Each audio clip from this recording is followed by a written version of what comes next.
If you're a beginner just learning to pitch, or you're in high school or college and you're struggling with your command, struggling to throw strikes with your pitches, then throwing from the stretch can really help you simplify things and help you improve your command and help you learn pitching a lot easier. That's what we're going to talk about today.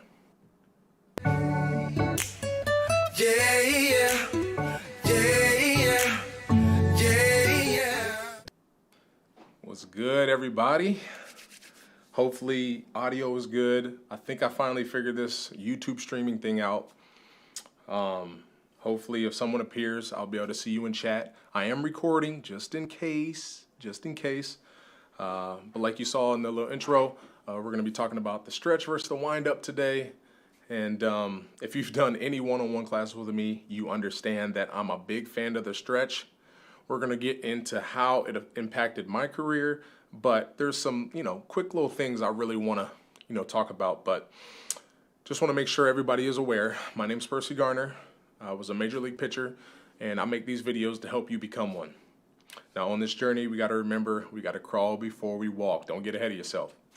And if you like today's content, or if you learn anything from today's video or live stream, then make sure you leave a like and most importantly, subscribe. We're trying to get to 1,000 subscribers. I'd appreciate it if you guys hit the subscribe button. Also, if you're really liking the content, make sure you get your notifications right. So click that bell, and that will let you know anytime we're going live or anytime a new video becomes. So we just had a podcast with Josh Harrison. Not sure if you guys know who that is. He's a two-time All-Star. Used to be with the Pittsburgh Pirates. Now he's with the Chicago White Sox. We have the same agent. Good dude. Always smiling, just like me. So, and I just had chicken, so hopefully ain't nothing in my teeth. But I'm just excited to have him on the channel finally. And that is going live Tuesday, which will be January 10th. So make sure you guys tune into that. We talked about his contract negotiations and how he had to bet on himself, which I probably would have been too chicken to do, but he did it and it paid off for him. So there's a lot of other stuff we talk about in that video as well. And there'll be clips and stuff like that all over the channel. So make sure you stay tuned for that. Now, today, so I posted on Facebook. I appreciate all the responses, because I'm trying to make as much content as possible. I'm probably going to live stream again Friday, but today I just want to talk about, we got a request to talk about the stretch versus the wind-up. Now, I kind of just want to talk about three things real quick before I tell you kind of my story. Now, let's just start with saying, yes, the wind-up is pretty, especially when you look at the old school pitchers, and one I like because he was an Indian, and that's Bob Feller, but there's just a lot of movement in the wind-up, though. It looks kind of flashy depending on who you are. There's some Johnny Cuetos out there with some wiggles and stuff, but what we're going to talk about today is, the stretch is just, it simplifies things, and it's a good spot for beginners. It also can, get you ready for higher levels, because you may be some all-star little leaguer who strikes everyone out, but eventually you're going to give up hits and people are going to get on base, and you're going to have to pitch from the stretch.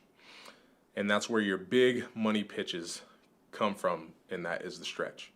When people are in scoring position, you're going to have to make those pitches. And also, like, if you're going to do wind-ups, some people may feel that they get more velocity or they feel more momentum. That's fine.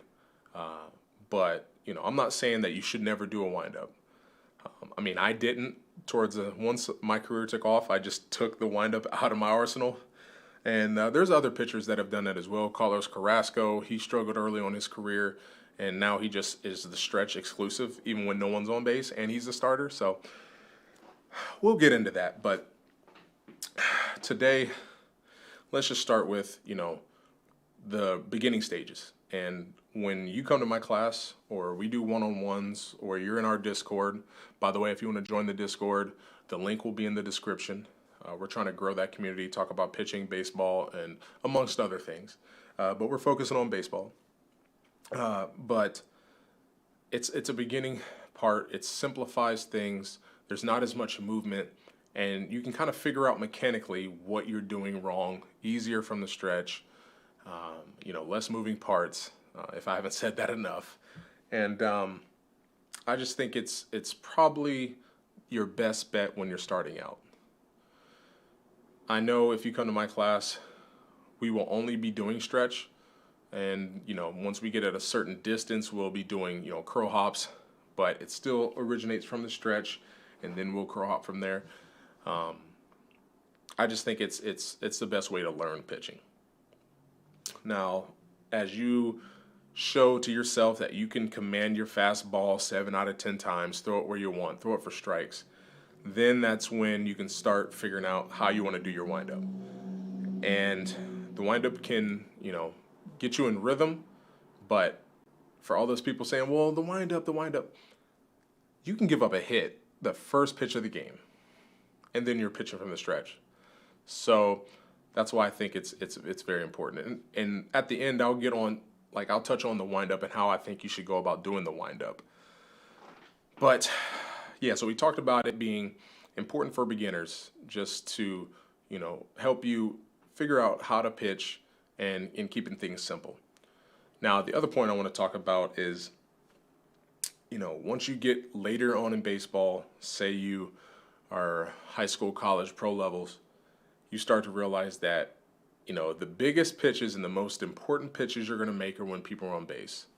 And like I said before, once you advance in higher levels, people are going to hit the ball eventually, if you're throwing strikes. Or you could be like me and throw balls and just let people on for free. But you don't want to do that. But I think it's important to realize that the stretch can be a tool that we use to just get better. Whether you're throwing a bullpen, whether you're playing catch, catch can be a very long process if you're going through the windup every time.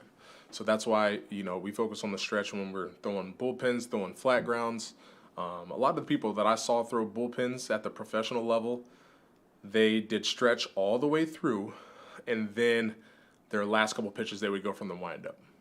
And I think that's a good practice. So that's what I started to do until I completely wiped the windup from my arsenal, totally.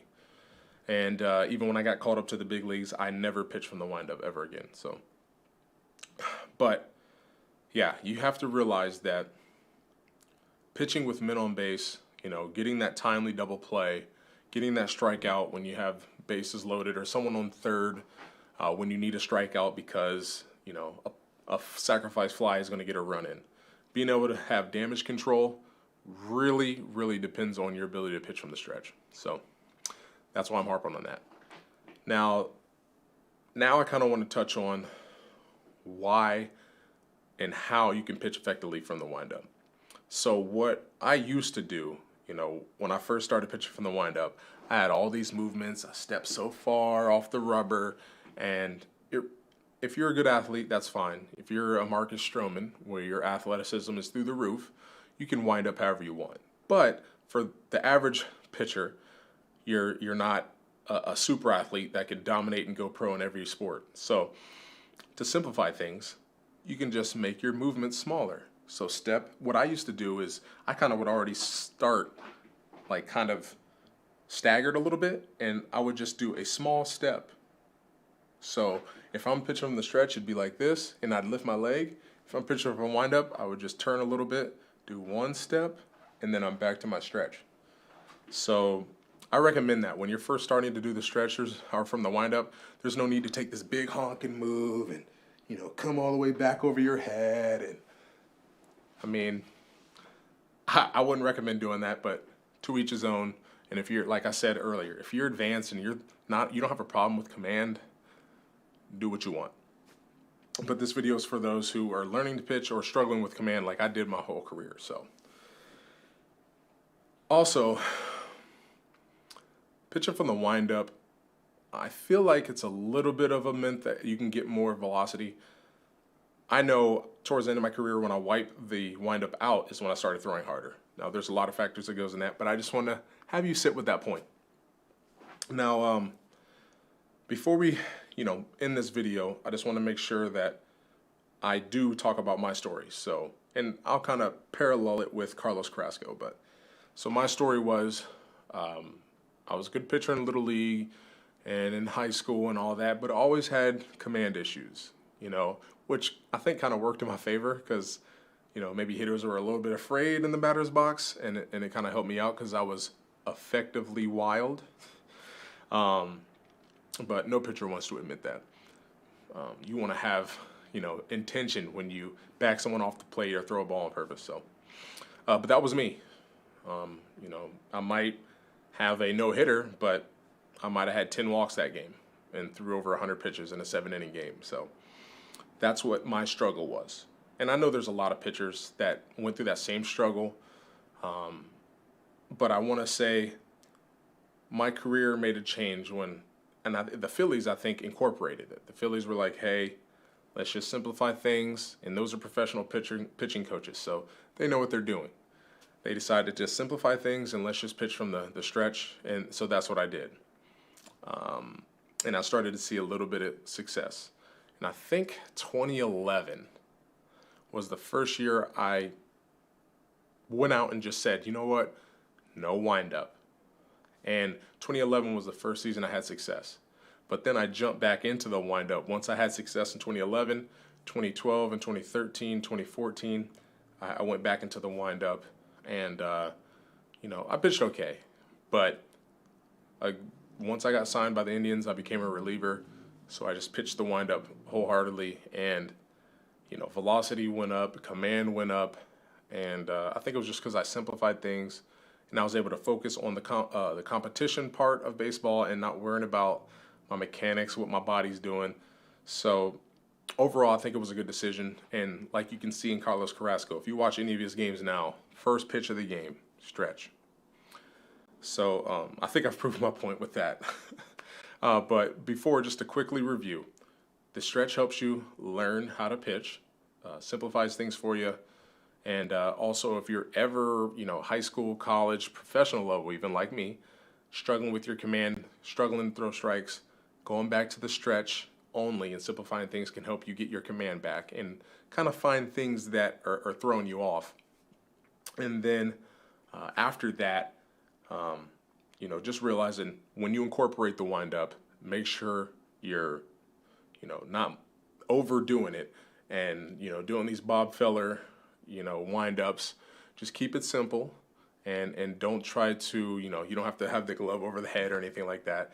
You can, focus on the things that matter, and that's focusing on your target and focusing on, how you can execute your pitch the best of your ability and repeating the same delivery over and over.